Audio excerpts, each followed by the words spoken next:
up, y'all? I got a good question from Danny this morning, and he asked me about if you're gonna leave door hangers and cards in a neighborhood, should you target and leave a card or door hanger at every single house, or should you only leave them at maybe the uglier yards or the ones that are overgrown, and should you just skip the pretty looking yards, or did you just send all your postcards to every single doormat? What should you do? I'll let you know what I'll do in this video right now. So I will say that whenever I'm going to go to a neighborhood to leave cards, the first thing I think about is there's some yards that I'll never want because they're too meticulous, they're too technical, they have way too many plants, shrubs, all these pretty pristine flowers that are so delicate. There's maybe 5 to 10% of the yards that I wouldn't even want just because the homeowner customized it too much, and what I want is a plain empty flat yard as much as possible. So if you have ornaments, flowers, all this stuff all over the place, sometimes I don't even want the yard. And I think when you have a business, especially when you're solo or you're a solopreneur, you should be very targeted with the houses that you want.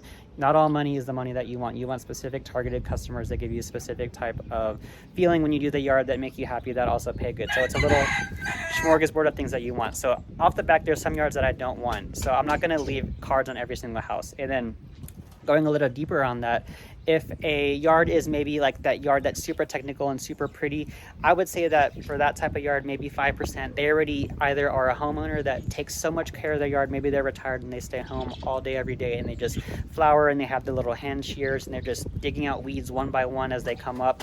Maybe that's not the type of yard that you would be able to take on, because either the homeowner is staying home doing it themselves, they take pride in it, or maybe they have a really, really technical lawn service who's there to take on the type of work. So I wouldn't want that type of yard off the back. And again, maybe this falls into 5-10% of those houses, the ones that are either too pretty that I wouldn't want, or the homeowner or a business is already taking care of the pretty yard. I think for a vast majority of the 90% of the yards, I would leave cards there. You might be wondering, well, if a yard's already pretty, why should I leave a card there? Think about it like this. Just because a yard is mowed and it's manicured doesn't mean that the homeowner likes the company. Maybe the company is always late. Maybe they're really expensive. Maybe they're just dicks and they're not that cool to work with, but the homeowner needs someone...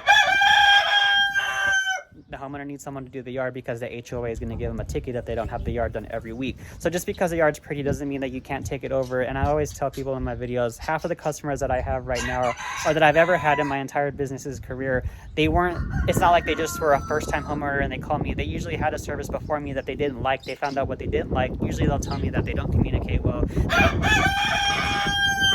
They don't show up on time. They send new workers. If it's a commercial company, they'll send new workers every single visit, so the workers won't know where the sprinklers are. They won't know the delicate areas. And there's many reasons you'd be surprised why customers don't like a lawn care service. So just because the yard's pretty doesn't mean you can't take it on. In fact, that means that you could take it on. You should leave a card there. So again, 10% of the yards, I cancel them out in my mind. But 90% of the yards, whether they're pretty, you could take it on because you could take that business. Maybe you can't, who knows, but you don't know unless you try, right? If it's pretty, who knows, you might earn that business because maybe they weren't happy, maybe they're curious if your card is set up good, if you have a good offer, if you're providing value on the card, whatever it is, then they might call you, and you never know. If you have a shoe-in for an estimate, then you might win it. Or if it's just a regular overgrown yard, then you could probably win it even easier. So simple as that, right? ABC 1, 2, 3. I hope that helped, y'all. Happy Friday. I'm gonna eat you right now.